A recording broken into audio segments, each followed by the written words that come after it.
Let me first talk briefly about an issue that has come up a couple times, and I know John mentioned this, so thank you for teeing this up, because he very appropriately told you that exercise is not a very potent weight loss tool.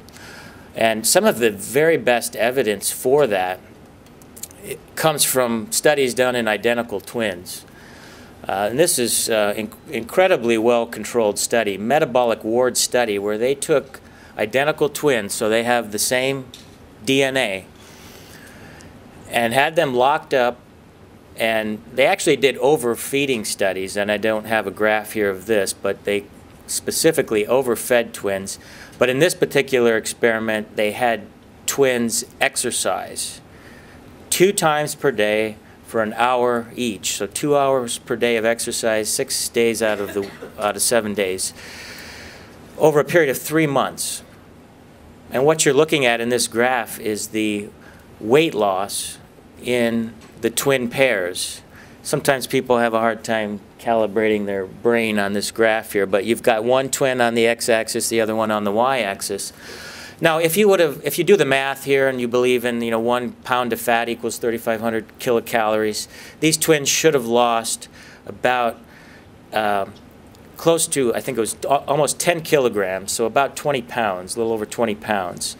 And you can see here that no twin pair lost the expected weight. A few twin pairs came close, but look at the one twin pair that lost not even 2 kilograms. Exercising 2 hours per day. I mean, that's a prodigious amount of exercise for 3 months, and that's all they got out of it. And again, this is not a free-living study. All this was highly controlled. So the couple points here. One is that the response to exercise, at least in terms of weight loss, is highly variable. The between twin variance is 3 times the variance within twin pairs. So when we preach exercise to people as a weight loss tool, unless unless you know for sure that this is one of the twins that has the the genetic profile where they are a responder, it's not really appropriate, I think. And John very articulately mentioned that we shouldn't make people feel guilty that the reason they're obese is because they're not active, because it's very likely they will not respond well in terms of weight loss. Now the question is why? How could this be? You're expending energy, and we have this common belief that exercise increases our metabolic rate. You've all heard that, I'm sure. You hear it all the time on TV. You hear it in the media. Even my research colleagues think that exercise increases your metabolic rate. But I won't show you the data, but I could show you 4 inpatient, highly controlled metabolic ward studies that have all shown endurance exercise done 300 to 600 kcal expenditure per day decreases your metabolic rate. And that explains why you don't see the expected weight loss. Now, I will qualify that. That's endurance exercise. We do a lot of resistance training research in our laboratory, and that is a different story. When you increase lean body mass through resistance training, we have seen increases in resting metabolic rate. Sometimes that graph, as I said, is hard for people to understand. So this is the exact same data presented differently with the twin pairs here, and you can see that the first, on the far left, that poor pair of twins is just not responsive to exercise at all, and most of the twins are not losing the expected amount of weight.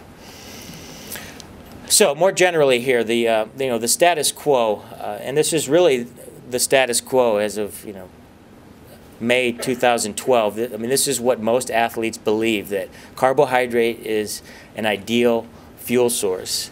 And in sports nutrition, it's very vogue now to talk about windows of timing and with nutrition. So when we look at a workout, we can look at the pre-exercise period, during exercise, and the recovery or post-exercise period. Regardless of the window of time here, carbohydrates are encouraged. So when we look at pre-exercise drinks, they're all sugar-based. With a prolonged endurance exercise, you really have to aggressively consume gels and other fast-acting forms of carbohydrate. And then the belief is that after exercise you got to refill those glycogen stores and sort of jumpstart the recovery process. So we again advocate for these very fast-acting, insulin-stimulating carbohydrate sources. Let's look at fuel sources in the body, though. You probably know, but in case you don't, we did not evolve to be able to store carbohydrates to any great extent in the body. We store very little in our blood. We have a couple teaspoons of sugar in our blood, and we have a small capacity to store sugar as glycogen in muscle. And you can see about 500 grams of, that's actually on the high end, of carbohydrate can be stored in skeletal muscle, and maybe another 100 grams in liver. But compare that to how much fat we can store. It's even in the leanest athlete. Take an athlete that's 3% body fat. You've got, even in that case, 40-fold or maybe 25-fold greater amounts of fuel in your fat tank than you do in your carbohydrate tank. And that, that fat that's stored in adipose tissue is readily accessible. It's an efficient way to store energy because it's got 9 kcals per gram versus 4 for carbohydrate. It's also stored without water.